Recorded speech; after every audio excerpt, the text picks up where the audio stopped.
because the government tricks you.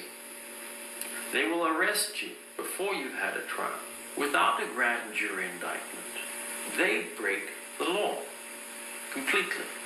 They put you in orange clothes and shackles, and nearly 3 days later, after they've held you in jail for close to the maximum of 72 hours, they bring you before a judge, and he asks you, how do you plead? And your bar attorney will nudge you in the ribs saying, enter a plea, enter a plea, enter a plea. You absolutely do not enter a plea. And our copper cards teach you what to do and what not to do. You want to demand to see the verified criminal complaint. Because most of the time the district attorneys give you a love letter about all these codes you broke. But the district attorney can't write a verified criminal complaint. They work for the government. They're not a real party of interest. A person, another citizen, has to pick up pen and paper and write a verified criminal complaint, and they can't prosecute you without one of those.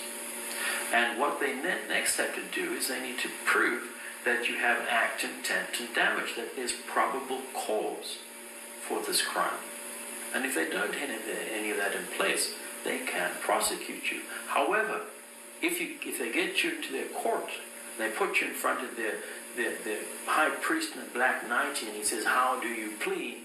And you say, I'm not guilty, or no contest. They then say, ha, you agreed to be prosecuted. Let's go ahead with the prosecution. It's now under contract. You've agreed to be prosecuted. You've taken the hook, line and sinker. You've agreed to go in and be prosecuted. And it's a trick these criminals are pulling. It's fraud, it's criminal, it's completely outside the constructs of the United States Constitution and law and order and everything that's decent. And this is how our judges and our lawyers are building a criminal enterprise which has thrown so many people in this nation behind bars and been very profitable for the lawyers, the cops, and the judges. Thank you. Oh, as I appointed you as my trustee, I demand that you dismiss these actions for no proper jurisdiction, for no proper crime. Mr. Muhammad, your response to Mr. Michaud's request that this case be dismissed. Judge, the people's position is we would object to dismissing this case on the basis of lack of jurisdiction. As you mentioned earlier, this crime did occur in the county of Wayne, and thus we do have jurisdiction. There is no jurisdiction without an injured party, for the record. So I would like to face the injured party for the record. And Judge, my response is, then we should then I believe we should set this for a preliminary exam.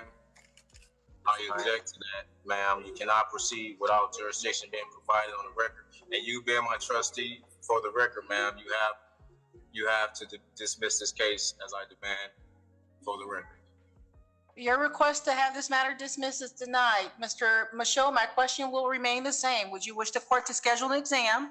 Do you wish to waive that exam and have your case bound over to Third Circuit Court, Frank Murphy Hall of Justice? Or do you wish to adjourn the PCC?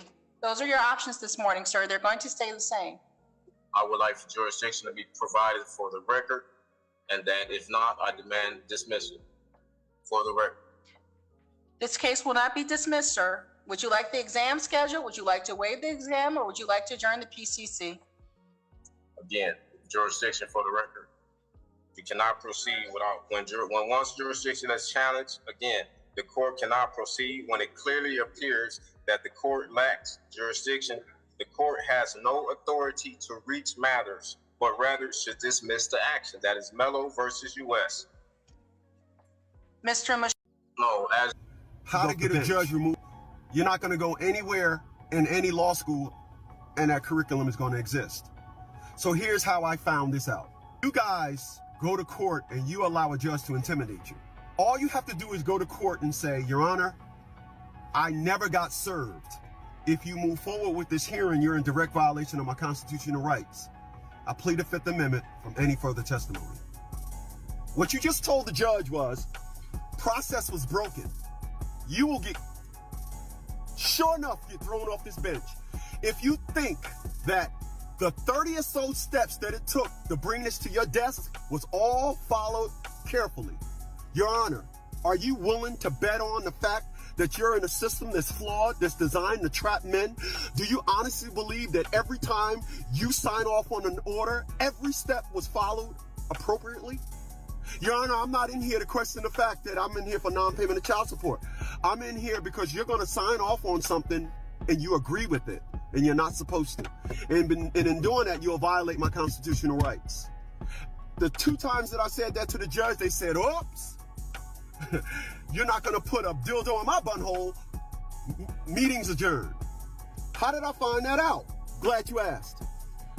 When I was in law school, I used to question my professor. He knew I was going through something, and I'm quite sure he figured it out. But I would always ask my professor questions, and the questions that I would ask my professor, how could a judge do that? What if you're not served? What if this, what if that? So I found out the 6 things that a judge can do to get removed off the bench. Did you know all mortgages in the United States are fraud? Every one of them. Every one is fraud. Did you know your mortgage was paid off? Your mortgage was paid off the moment you signed the mortgage application and they accepted it.